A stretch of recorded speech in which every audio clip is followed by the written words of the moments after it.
You want answers? I think I'm entitled. You want answers? I want the truth! You can't handle the truth!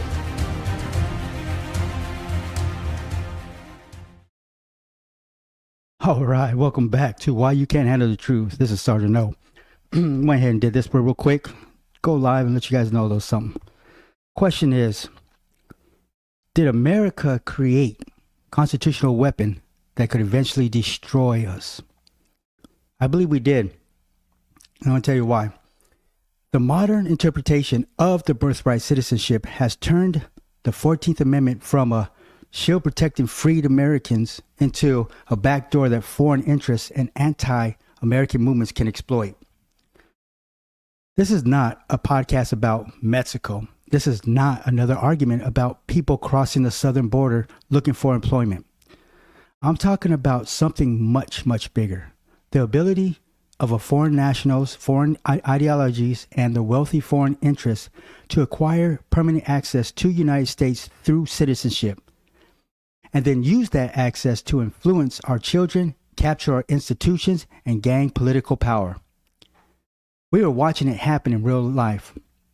The 14th Amendment says, all persons born or naturalized in the United States and subject to the jurisdiction thereof are citizens of the United States. It was ratified after the Civil War. Its citizenship clause ensured that formerly enslaved Americans could never again be denied citizenship.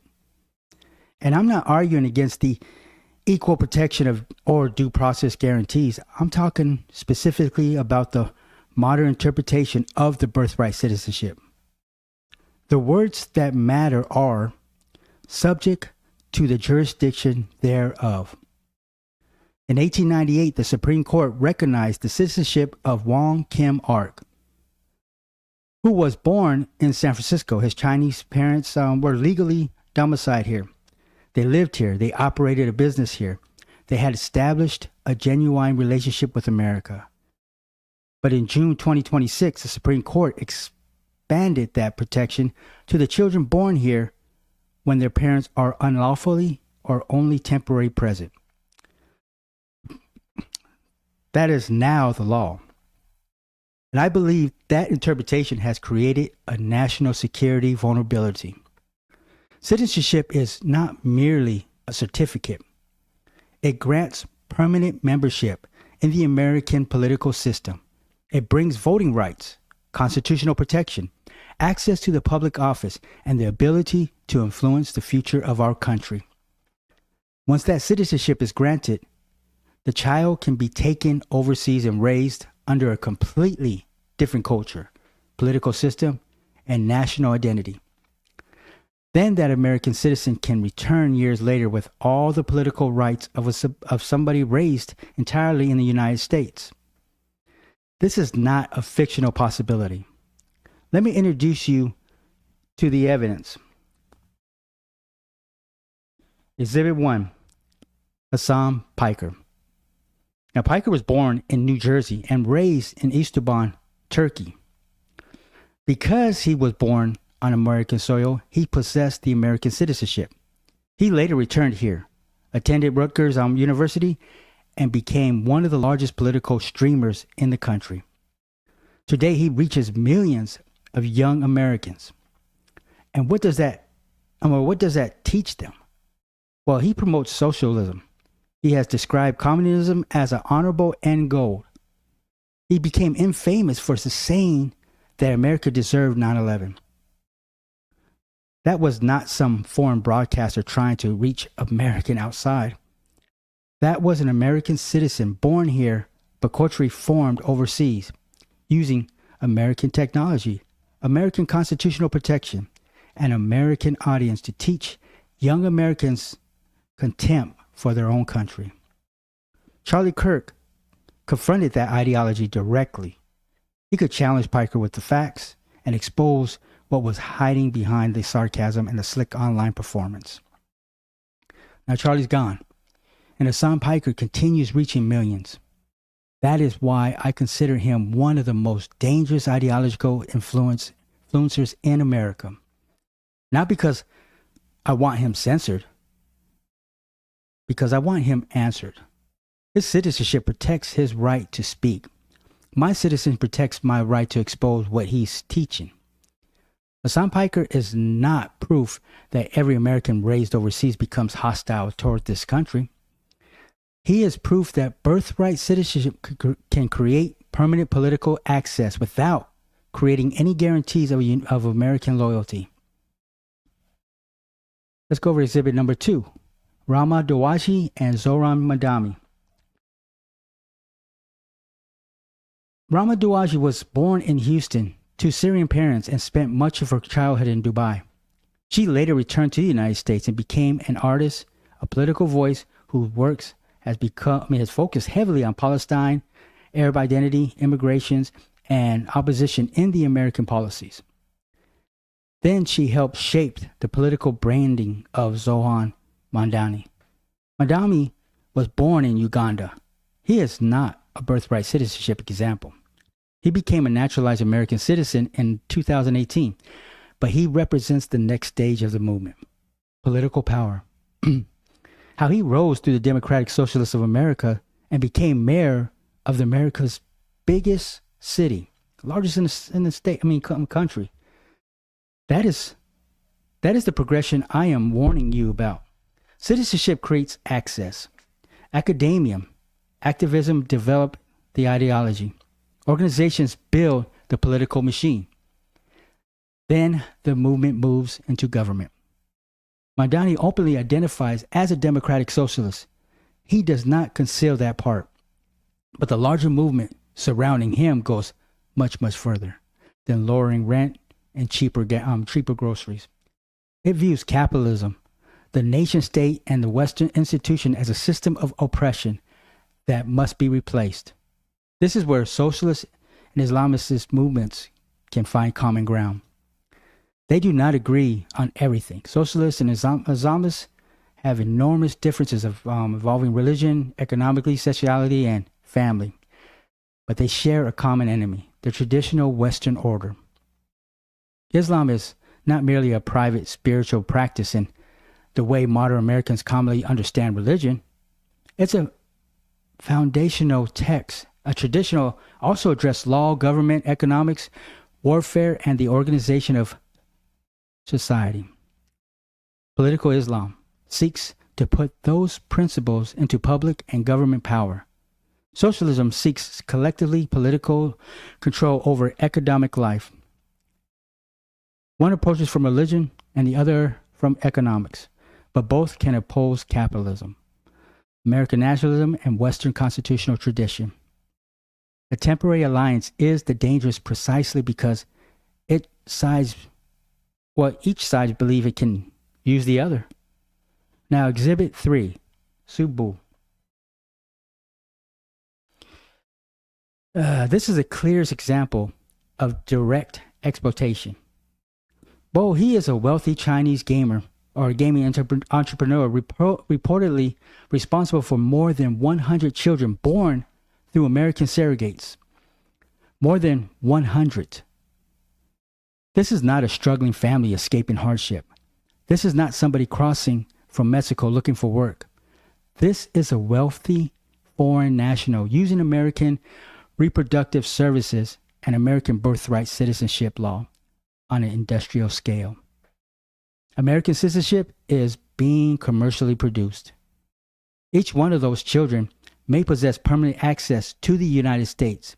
They could eventually vote, sponsor relatives, and exercise the rights of American citizenships, despite being raised under the authority and the influence of CCP, Chinese Communist Party. Nobody can promise what those children will believe in as adults.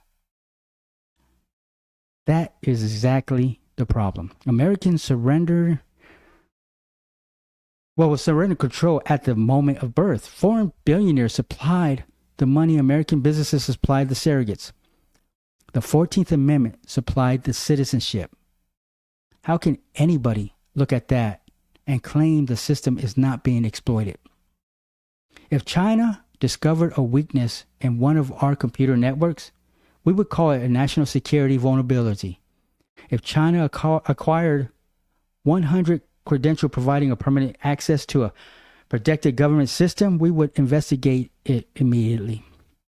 But when an individual connected to China can reportedly produce more than 100 American citizens through a commercial arrangement, we are told that questioning it is offensive.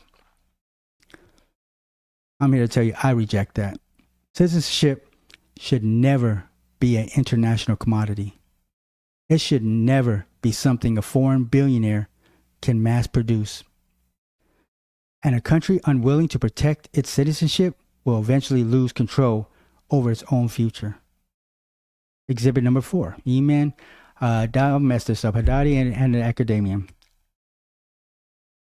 I just found out about this woman today. She's a half-sister of Sayed and a teacher at the University of Chicago. Listen to the society she has openly described. A society without the market, without capital, without profit, without money, without the nation state. She imagines labor and humanity wealth collectivized and managed through communes. And that is not moderate liberalism. That is communism wrapped up in an academic language. But what concerns me even more is how she discusses the university. She has described the University of Chicago as an evil institution, a landlord, healthcare provider, and police force. So why remain there? Because it gives her access. She says she works at one of the Chicago's largest employers and has access to thousands of people she can potentially organize. Listen to that carefully. She is not merely describing a classroom where students examine different ideas. She is describing an institution as a base from which political power can be built. That is exactly what I mean when I identify academia as one of the 3 pillars of propaganda: corporate media, academia, and Wikipedia. Academia supplies authority. Radical activists become a professor. The professor presents an ideology as an education. Students absorb it under the authority of a prestigious university. Those students enter journalism, government, law, entertainment, and corporate America. Then the ideology spreads through every institution. Parents pay tens of thousands of dollars believing their children are receiving an education. Meanwhile, activists openly discuss gaining access to thousands of people they can organize. That is not education. That is political recruitment protected by the academic prestige. And that brings us to the final exhibit, Abdul El-Sayed and Michigan.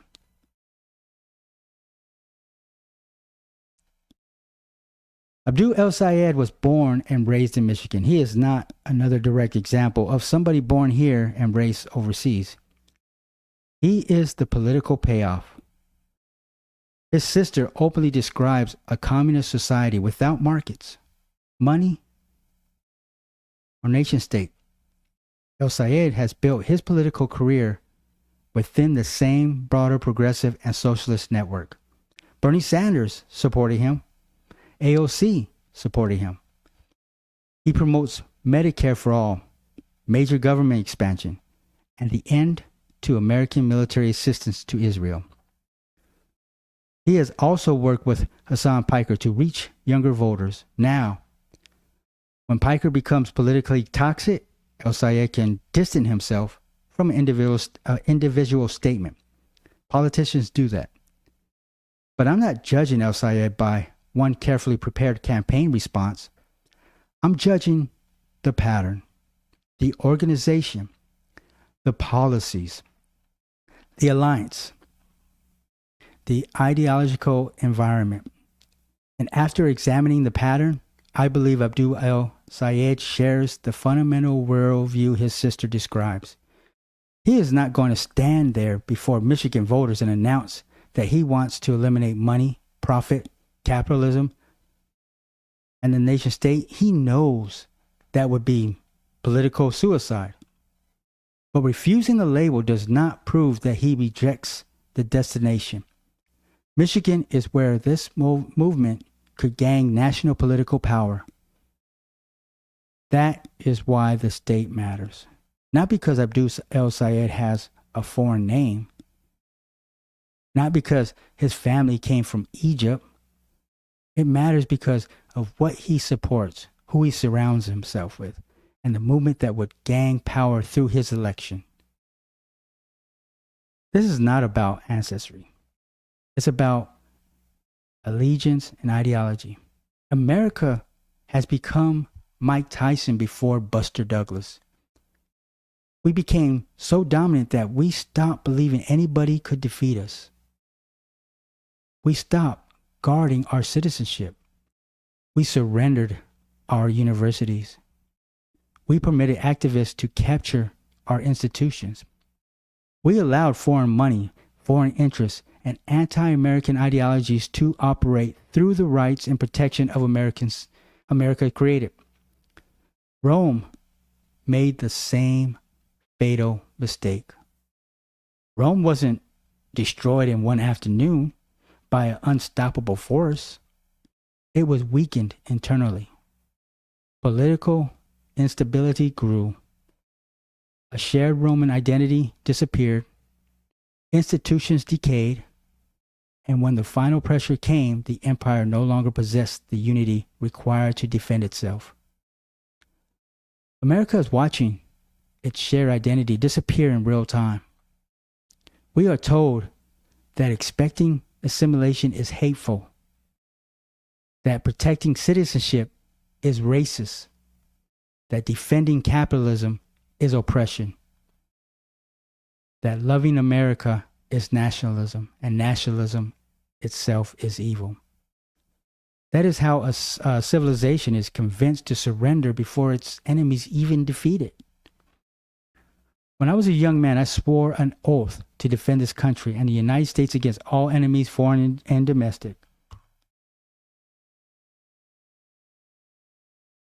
Today, I'm continuing that oath by identifying the domestics. Movements exploiting our freedom and using it against us. I'm not calling for violence.